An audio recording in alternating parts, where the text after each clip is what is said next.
How's everybody doing? My name is Anthony Brian Logan, and today we got to talk about the case of Andrew Brown out there in Elizabeth City, North Carolina.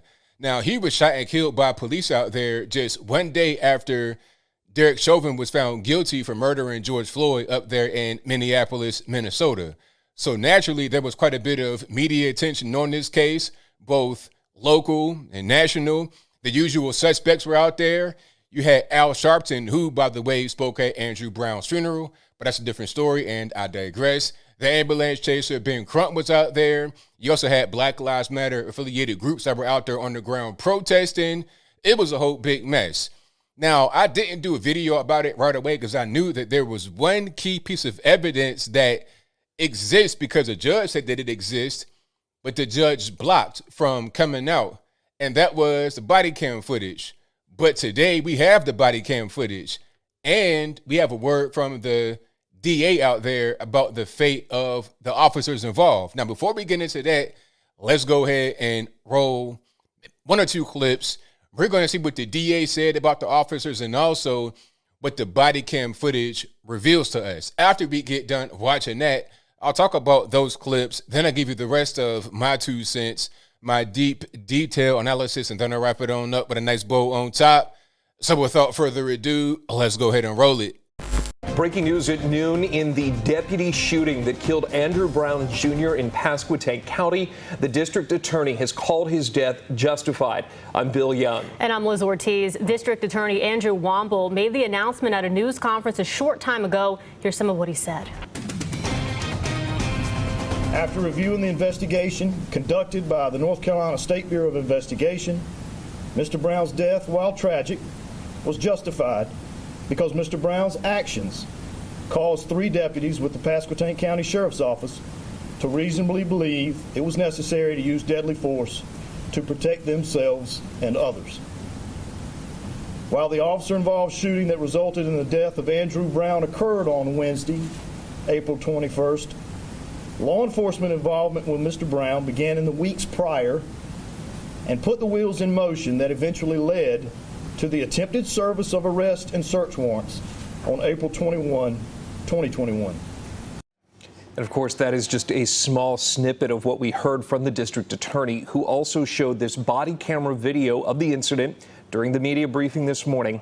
In it, you can see deputies running over to where Brown was in his car, them yelling for him to get out, him driving through them and deputies as they were firing on the car. The district attorney said the entire interaction lasted for less than a minute.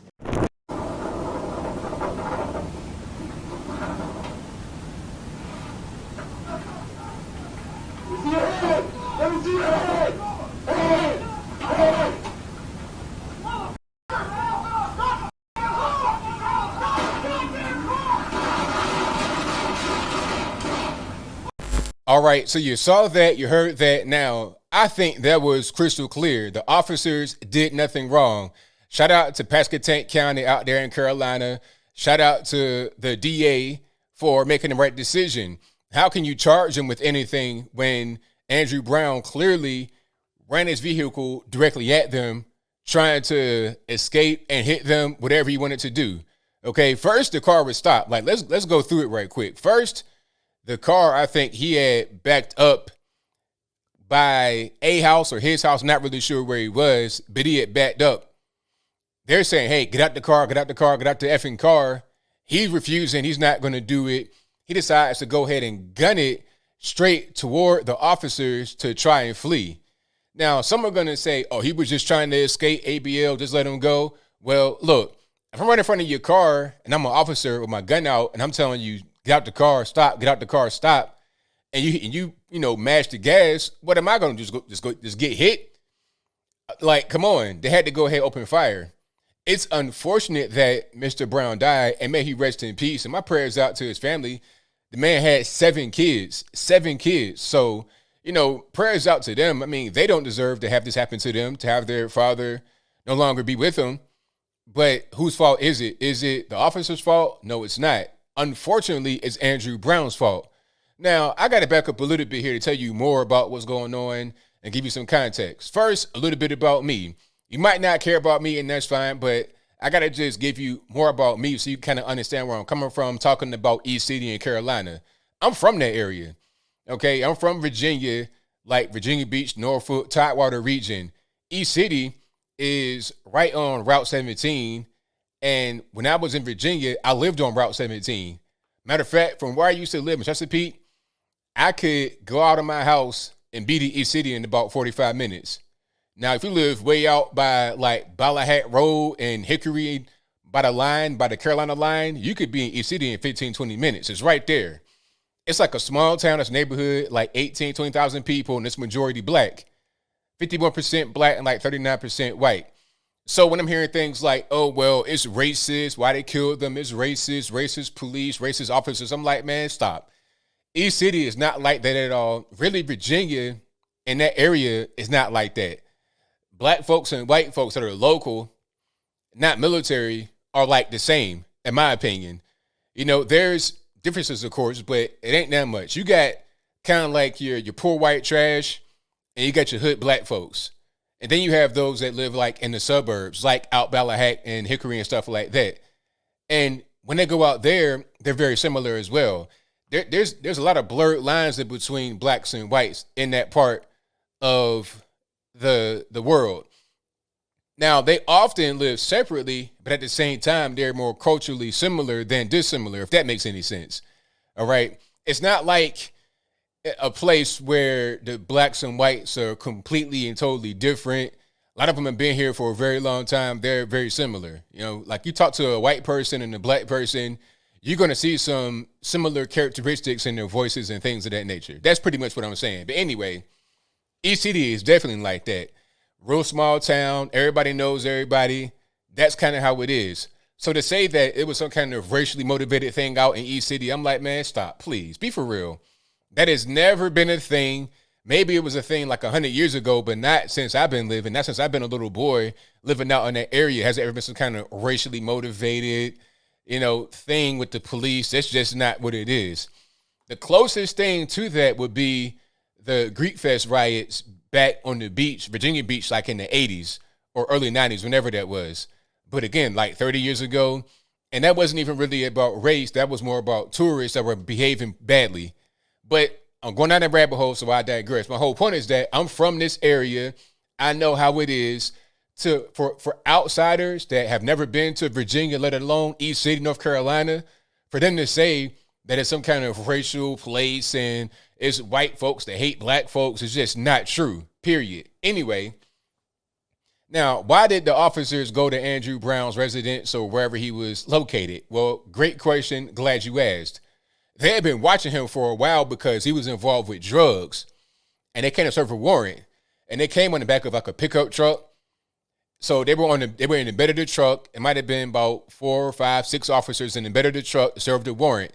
I'm not really sure why it was so many. Maybe they thought he was dangerous, which obviously, if you're trying to start your car and ram over officers, maybe you are dangerous. So they're right. But again, different story. I digress. So they go to the home to serve the warrant because they've been following him for a while because of drugs. He didn't want to go. And unfortunately, now he's gone out of this world. He could have just been gone for a little while. I know guys in that area, not East City specifically, but Virginia Beach, Norfolk, Chesapeake, Newport News, Hampton. I know guys that have been locked up on drugs, that have been pursued by the police. They come behind them in the car. The police have a lot of different ways to find you. They put tracking devices on your car. They got cameras, drones in the sky. They can find you. They're putting bugs on your phone. They can find you that way. It's real easy. But I know guys that have been pursued by police for drugs, and they just get locked up. It's like, okay, rather than trying to fight right now, I know what it is. I know what time it is. If the police come to your house, don't try to run away. Don't try to do all the stupid stuff. Go ahead and get locked up because now you're gambling with your life. And you got 7 kids, sir. You got 7 kids you might leave. You gambling with your life. You might mess around to get shot, killed, paralyzed, or you may just get more time in your sentence for no reason. Go ahead, do your little 5, 10 years and come home rather than just not being alive anymore. Again, may he rest in peace. Very unfortunate, but this was not a racial attack. This was not, execution or nothing like that. This was not that. They were trying to arrest him. They had the guns drawn, multiple warnings, get out, get out, get out. He refused, pedal to the metal, and unfortunately, that was pretty much the end. So as I close, I want to say this. I kind of figured this would be the way this whole thing played out. I figured it, but I wanted to just have the footage so you wouldn't just say, oh, ABL, you're being negative, you're being this, you're being that. Nope. You saw it for yourself. What are you going to do? Same thing with the young lady out there in Ohio that was killed by the officer, Ma'Khia Bryant. It's like, well, what else is the officer going to do?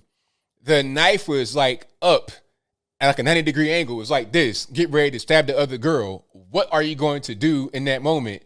When the knife is right by the temple, you have a split second to react, and you got to react quickly because the knife about to go into the hard meat and the fat meat, and it might be a wrap for the lady that's about to get stabbed. Save life, preserve life. If you're an officer and you're telling the guy in the car to freeze, freeze, freeze, and he's refusing, and he guns straight at you, what are you gonna do? Again, shout out to the DA. Shout out to everyone that has a cool and level head and waited for the evidence to come out to see what's going on rather than making baseless assumptions. And I think I'll leave that right there for now. And what say you? Do you think that the police officers in Eastern North Carolina were correct? Were they incorrect to do what they did? Whatever your thoughts on that are, let me know in the comments below. You guys pretty much know where I stand. I think the officers did what was right. They gave him ample warning.